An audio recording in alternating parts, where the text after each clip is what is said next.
எல்லாம்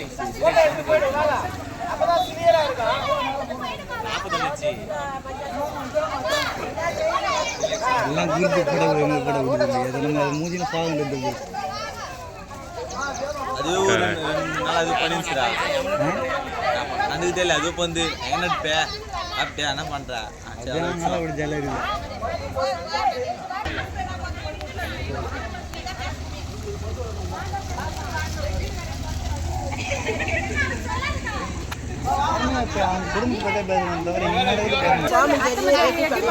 ஏன் இந்த பஸ் ஊருலாம் வந்து பஸ்ஸில் தான் வரணும். பசங்க காலேஜ் பசங்க பேர் வராங்க, ஸ்கூல் பசங்க வராங்க, பெரியவங்க உடம்பு சரியில்லைன்னா நாங்கள் வரணும். இந்த பஸ் வந்து இந்த மாதிரி ரோடு இருந்தால் பஸ் வருமா? இல்லை உயிர் சேதமாச்சுன்னா இவங்க என்ன பண்ணுவாங்க? ஒரு 10 லட்சம் 5 லட்சம் கட்டி கொடுத்துட்டா அந்த உயிர் வந்துருமா? இந்த பஸ் பேரண்ட் தானே எவ்வளோ மக்கள் வராங்க இதில் சார். இன்னொரு எங்களுக்கு இந்த ரோடு வந்து நாங்கள் இந்த பஸ்ஸுக்காக நாங்கள் ஸ்ட்ரைக் பண்ணி தான் 2 ஸ்ட்ரைக் பண்ணி தான் நாங்கள் ஏன் லாரிக்கார் ஓடுறது? எங்களுக்கு இந்த பஸ் வசதி கண்டிப்பாக தேவை. ஏன்னா நாங்கள் வந்து அந்த சைடு லாஸ்ட்டில் இருக்கோம், இங்கே இருக்கும் யாருக்கும் தேவைப்படாது. நாங்கள் வந்து அந்த சைடு சோமஞ்சேரி, அத்தமஞ்சேரி, ரெட்டிப்பாளையம் இந்த 3 ஊர் தான் நாங்கள் பாதிப்படுறோம். இப்போ எங்கள் பசங்களுக்கு வந்து ஈவினிங் வரதுக்கு பாதுகாக்க எப்படி சார் அவங்களுக்கு?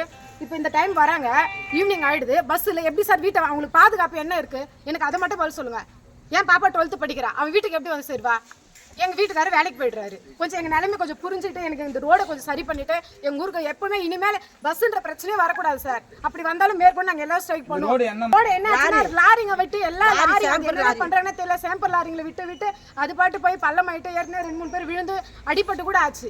அப்படி கூட மறுபடியும் இந்த மாதிரி தான் இருக்குது. நகராட்சியில் ஏதாச்சும் எங்கள் ஊர் தலைவர் எல்லாம் கூட இந்த ரோட்டில் போகிறாங்க, எங்கள் ஊர் பூரா இந்த பக்கம்